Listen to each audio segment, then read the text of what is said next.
Hello student, कल हमने जो है इल्तुतमिश के बारे में पढ़ा था। किसके बारे में पढ़ा था? इल्तुतमिश के बारे में। और इल्तुतमिश के समय में कौन कौन सी घटनाएं हुई थी, कहाँ कौन कौन से क्षेत्रों पर उन्होंने आक्रमण किया था और उत्तराधिकार के संबंध में उसने क्या निर्णय किए थे, ये सब चीज़ें जो है हमने देखी थी। और अंत में हमने देखा था कि इल्तुतमिश जो है अंतिम आक्रमण जो है दबियक जो है बामियान के खिलाफ था। और बामियान के खिलाफ जब आक्रमण करता है तो उससे वो बीमार हो जाता है और फिर बाद में वापस ठीक नहीं होता है और 1236 ईस्वी में उसकी मृत्यु हो जाती है। 1236 ईस्वी में उसकी मृत्यु हो जाती है। अब आज के चैप्टर में हम देखेंगे कि इल्तुतमिश के बाद क्या हुआ। इल्तुतमिश के बाद क्या हुआ, इल्तुतमिश के बाद कौन कौन उत्तराधिकारी बने, है ना, और उनकी काल में क्या क्या घटनाएं हुई, तो इसके बारे में हम देखेंगे। तो उत्तराधिकार के बारे में हम चर्चा शुरुआत करते हैं। तो मैंने शुरुआत में आपको बताया था कि इस्लाम में उत्तराधिकार का सिद्धांत जो है वो तय नहीं था। जो शक्तिशाली होता था वो शासक बनता था, मतलब जिसकी लाठी उसकी भैंस वाला जो सिद्धांत था। लेकिन इल्तुतमिश ने जो है उससे हटकर एक परंपरा स्थापित की, उससे हटकर थोड़ी एक परंपरा स्थापित की और उसने एक वंश परंपरा स्थापित की कि राजा के बाद उसका पुत्र या पुत्री जो है शासक बने। तो इस प्रकार की परंपरा स्थापित करने का उसने प्रयास किया। हालांकि कुछ मतलब जो है कुछ मात्रा में वो संभव भी हो पाई और कुछ सीमा तक वो असफल भी रही। तो इसने जो है शुरुआत से ये प्लानिंग बना ली थी कि मेरे बाद में जो है मेरा पुत्र या मेरी पुत्री जो है शासक बनेगा। इसलिए उसने जो है इसके लिए तय किया कि मेरा जो सबसे योग्य पुत्र है महमूद, क्या नाम था? महमूद था, नासिरुद्दीन महमूद था। वो उसका एक योग्य पुत्र था और उसको जो है अपने उत्तराधिकारी के रूप में उसको तैयार कर रहा था। अपने उत्तराधिकारी के रूप में उसको तैयार कर रहा था। उसे विभिन्न प्रांतों का गवर्नर बनाया गया, विभिन्न सैनिक अभियानों में जो है उसको साथ ले जाया गया ताकि वो शासन विद्या, युद्ध विद्या सभी में जो है एक्सपर्ट हो जाए और बाद में उसके बाद में जब शासक बने तो कोई किसी प्रकार की समस्या नहीं हो। लेकिन जो है बाकी को कुछ और ही मंजूर था और बंगाल में जो है 1229 ईस्वी में नासिरुद्दीन महमूद जो उनको उत्तराधिकारी बनाना चाहता था उसकी मृत्यु हो जाती है।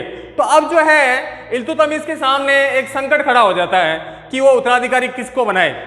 उसके कई पुत्र थे लेकिन सभी अयोग्य थे।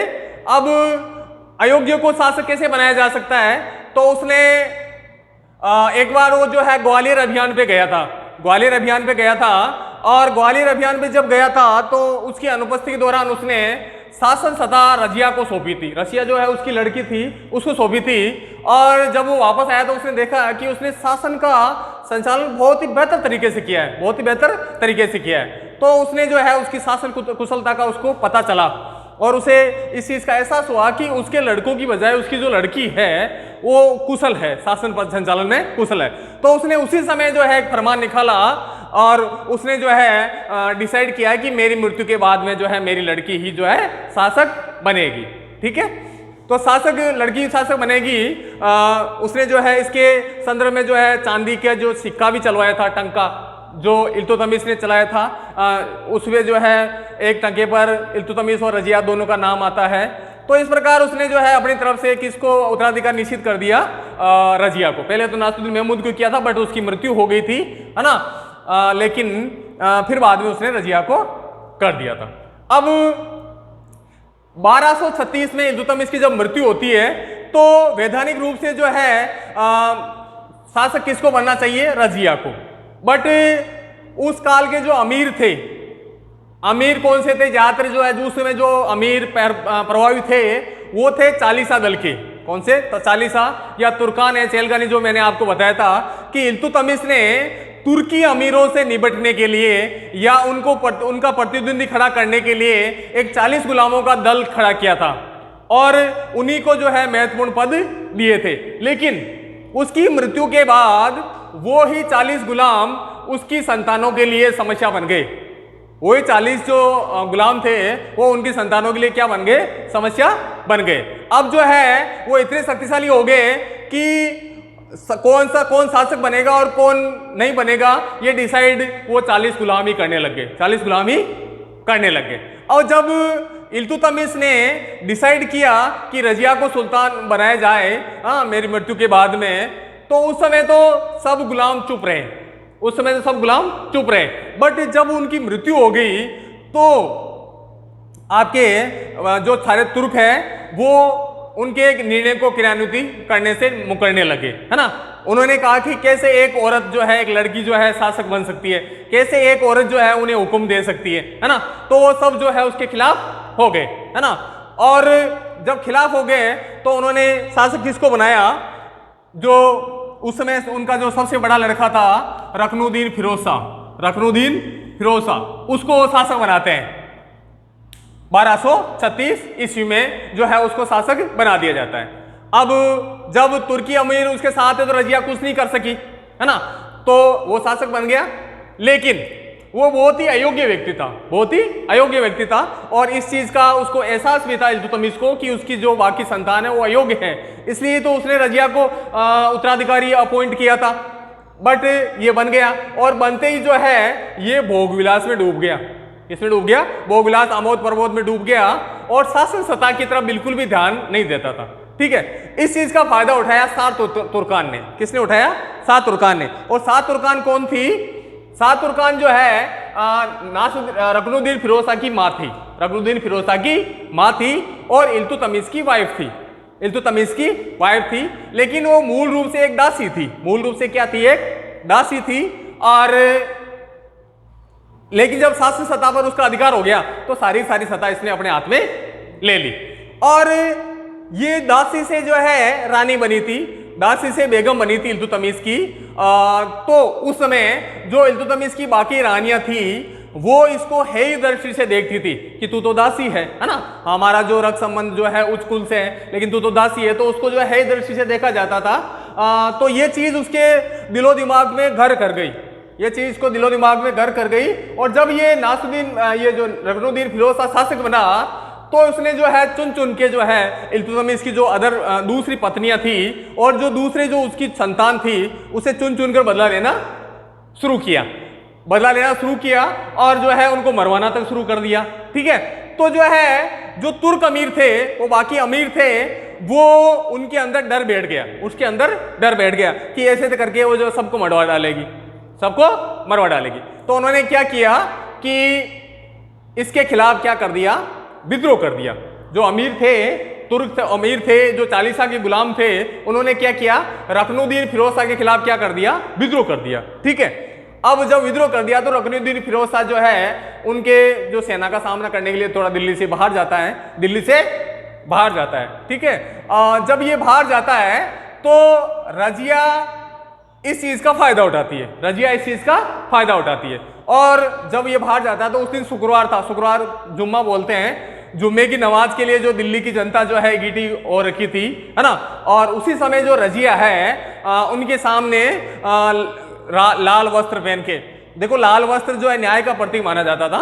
जब किसी को न्याय प्राप्त करना होता था तो लाल वस्त्र धारण करके जो है राजा के दरबार में जाता था। ठीक है, वैसे जो है रजिया है वो लाल वस्त्र धारण करके जो है कहाँ जाती है? जनता के पास जाती है, जो दिल्ली की जुम्मा नमाज पढ़ रही होती है, और उससे जो है उन्हें कहती है कि आप जो है मेरा साथ दीजिए।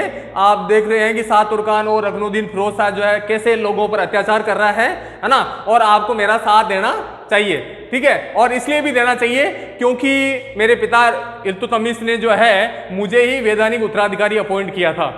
ठीक है, तो आपको जो है मेरा साथ देना चाहिए। अब इस चीज की जो है अनुकूल प्रतिक्रिया हुई, है ना, जनता ने उसका साथ देने का निश्चय किया, और जनता और जो कुछ तुर्क अमीर थे उन्होंने क्या किया कि महल पर आक्रमण कर दिया। महल पर आक्रमण करके सात तुर्कान को बंदी बना लेते हैं। सात तुर्कान को क्या करते हैं? बंदी बना लेते हैं, और बंदी बना के जो है आपके क्या होता है, बंदी बना के उसको कैद कर लिया जाता है, और रजिया को जो है गद्दी पर बैठा दिया जाता है। बाद में बैराम साहब इसको रुकनुद्दीन फिरोज शाह को भी पकड़ के जो है जेल में डाल दिया जाता है। बाद में कुछ समय टाइम जो है उसकी मृत्यु हो जाती है। ठीक है, तो ये बात हो गई रुकनुद्दीन फिरोज शाह की। तो इस प्रकार शाह तुर्कान और रुकनुद्दीन फिरोज शाह का अंत हो गया। इसने केवल 7-8 महीने ही जो है शासन किया था। अब इसके बाद में जो है कौन शासन बनती है? रजिया। कौन बनती है? रजिया। इसका टाइम पीरियड होता है 1236 से 40 ईस्वी। 1236 से 40 ईस्वी। उम्दत उल निस्वा, ठीक है, उसने जो है शासक बनते ही कौन सी उपाधि धारण की? उम्दत उल निस्वा। उम्दत उल निस्वा। अब ये शासक तो बन गई, शासक तो बन गई, लेकिन तुर्की लोग, जो तुर्की अमीर थे, वो नहीं चाहते थे कि एक महिला जो है उसे उन्हें ऑर्डर दे, महिलाएं उन्हें जो ऑर्डर दे, ठीक है, वो ज्यादातर उनके खिलाफ थे, ज्यादातर उनके खिलाफ थे, ठीक है। तो उन्होंने शुरुआत में जो है उसका विरोध करना शुरू कर दिया, उनका विरोध करना शुरू कर दिया। अब रजिया ने भी टेक्निक अपनाई, है ना, टेक्निक अपनाई और जो है अपने समय के कुछ जो प्रभावी अमीर थे उनमें फूट डाल दी, फूट डाल के कईयों को मरवा डाला, कईयों ने विद्रोह किया, उनको दबा के जो है मरवा डाला, ठीक है। और उनके बनिस्पत, उनके अल्टरनेट के रूप में जो है उन्होंने एक नया मतलब अमीर वर्ग पैदा कर दिया।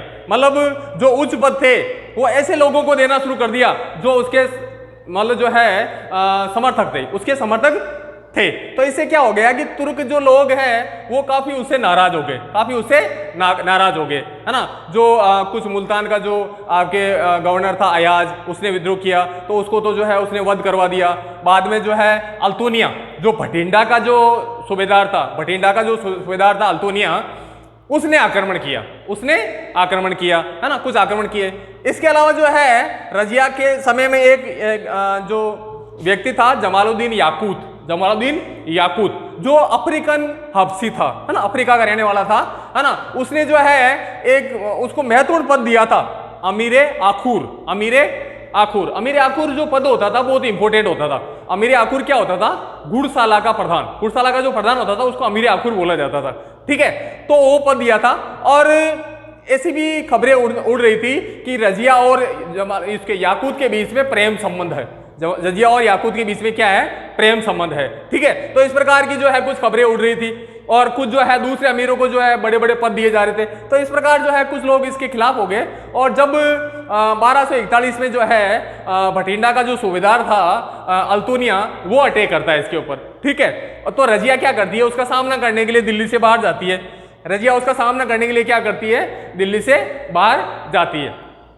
लेकिन अल्तुनिया जो है उसको पराजित कर देता है और कैद कर लेता है। अल्तुनिया उसको पराजित करके कैद कर लेता है। अब जो बाकी तुर्की अमीर थे वो क्या करते हैं? उसके स्थान पर मुइजुद्दीन बहराम शाह, मुइजुद्दीन बहराम शाह को जो है आपके शासक बना देते हैं, ठीक है। अब रजिया जो है गिरफ्तार हो जाती है, तो रजिया का शासन एक तरह से एंड हो जाता है। लेकिन रजिया भी जो है थोड़ा चालाकी से काम लेती है और वो अल्तुनिया से शादी कर लेती है, अल्तुनिया से शादी कर लेती है। और शादी करके जो है उसको कहती है कि हम दिल्ली पे अटैक करते हैं, बट जो है वो सफल नहीं हो पाते हैं। और बाद में कहा जाता है कि हरियाणा के पास कैथल नाम का स्थान है ना, 1240-42 के टाइम पीरियड जो था, 1240 का टाइम था, उस दौरान जो है वो कुछ डाकुओं ने जो है अल्तुनिया और उनको दोनों को मार डाला था, है ना। और कुछ लोग कहते हैं कि उसकी जो है दिल्ली में मौत हो गई, कुछ लोग कहते हैं कि अभी जो है कुछ चर्चाएं चल रही है कि उसकी जो मौत है वो अल्तुनिया वगैरह भाग के आए थे, है ना। और उधर टोंक आके, टोंक बनास नदी के तट पर जो है टोंक में एक कब्र मिली है, उसके बारे में जो है इतिहासकार सहमत नहीं है। लेकिन एक इतिहासकार जो टोंक के हैं उन्होंने कहा है कि भाई रजिया और अल्तुनिया की जो, और ये रजिया और याकूत की, उसके प्रेमी याकूत की कब्र जो है यहाँ पर टोंक में है। तो ऐसा जो है ऐसा कहा जाता है, ठीक है। तो ये जो है रजिया का अंत हो जाता है। रजिया के बाद में जो है वो शासक बनता है मुइजुद्दीन बहराम शाह, मुइजुद्दीन बहराम शाह, 1240 से 42 ईस्वी। ये मुइजुद्दीन बहराम शाह जो है शासक बनता है। इसके काल में कुछ खास घटनाएं नहीं होती है, बट इसके काल में एक तो जो है महत्वपूर्ण घटना जो होती है वो होती है नायब की, मतलब नायब के पद का गठन होता है, नायब के पद का गठन होता है, ठीक है।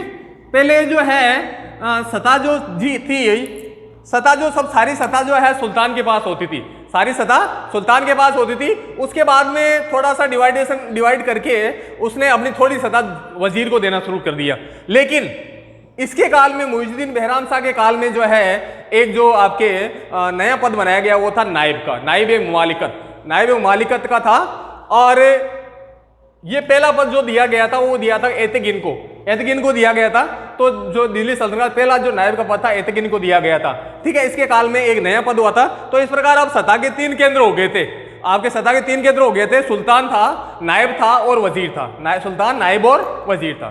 ठीक है, अब मुइजुद्दीन behram शाह इतना कमजोर सुल्तान नहीं था, वो भी चाहता था कि वो जो है थोड़ा उससे मतलब उनको कंट्रोल में रखे, तुर्कों को कंट्रोल रखे, बट वो प्रयास करता, बट उसकी कंडीशन जो है उसके फेवर में नहीं थी, है ना। तो इस प्रकार कई कमीर उसके खिलाफ थे, है ना। तो उसका जो वजीर था वो खुद भी उसके खिलाफ था। ठीक है, और जब एक और उसके काल में घटना हुई थी 1241 में कि वहां पर मंगोलों का आक्रमण होता है, दिल्ली पर मंगोलों का आक्रमण होता है, और मंगोलों आक्रमण के लिए सेना जब जाती है तो उनका जो आपके वजीर होता है वो क्या करता है, मुइजुद्दीन ऐसा कुछ नाम था उसका, तो वो क्या करता है, उनको एक जाली पत्र दिखाता है सेना को, और उसमें लिखा होता है कि मुइजुद्दीन behram शाह जो है आप सबको तुर्कों को पकड़ के जो है मौत के घाट उतार देगा। तो वो क्या करती है, सेना जो है वहीं से वापस रिटर्न हो जाती है और वापस आके अटैक कर देती है मुइजुद्दीन behram शाह को। मुइजुद्दीन behram शाह अटैक कर देती है और उसको गद्दी से हटा देती है। ठीक है, तो इस प्रकार मुइजुद्दीन behram शाह का अंत हो जाता है। अब एतगिन जो था इसके सहयोग से जो है मुइजुद्दीन था उसके सहयोग से अलाउद्दीन मसूद शाह जो है शासक बनता है, अलाउद्दीन मसूद शाह शासक बनता है। ये जो है आपके इसका पुत्र था, रुकनुद्दीन फिरोज शाह का पुत्र था, जो रुकनुद्दीन फिरोज शाह जो इल्तुतमिश पुत्र था, ये पोता था, एक तरह से इल्तुतमिश का पोता था, और इसने जो है 1242 से 1246 ईस्वी तक शासन किया। इसके समय में ज्यादा कोई इंपॉर्टेंट घटनाएं नहीं हुई, बस इसके काल में जो है कुछ शांति का काल था, ज्यादा उसने सारी सत्ता लगभग जो है तुर्क अमीर को सौंप दी थी। ठीक है, इसके बाद में जो शासक आता है वो है नासरुद्दीन महमूद, जिसका इसके काल में जो है थोड़ा बलवन का उदय होता है। बलवीन जो है अमीर हाजी पद पर नियुक्त था, और बलवन और उसकी माँ जो थोड़ा षड्यंत्र रच के बाद में नासरुद्दीन महमूद को शासक बना देते हैं। इसका टाइम पीरियड होता है 1246 से 66 ईस्वी। अब ये थोड़ा होशियार होता है, या बिल्कुल सादगी पसंद शासक होता है, कहा जाता है इसको दरवेश राजा कहा जाता था, और ये जो है धार्मिक प्रवृत्ति का व्यक्ति था, और कहा जाता है कि जो टोपियां सीखे जो अपना काम चलाता था, है ना, और शासन प्रबंध में ज्यादा भाग नहीं लेता था, और उसके काल में एक बलवन नाम का जो अमीर था वही शासन प्रबंध सारा का सारा देखता था। ठीक है, तो इसके काल में जो है वो शांति का काल था, और ये समझ गया था कि अगर मैं उस काल में क्या होता था कि जो 1236 लेकर 66 तक 30 साल में वो ऐसा काल था कि उसमें क्या होता था कि जिन्होंने तुर्क अमीरों जो चालीसा का विरोध किया वो मारे गए या गद्दी से हटा दिए गए।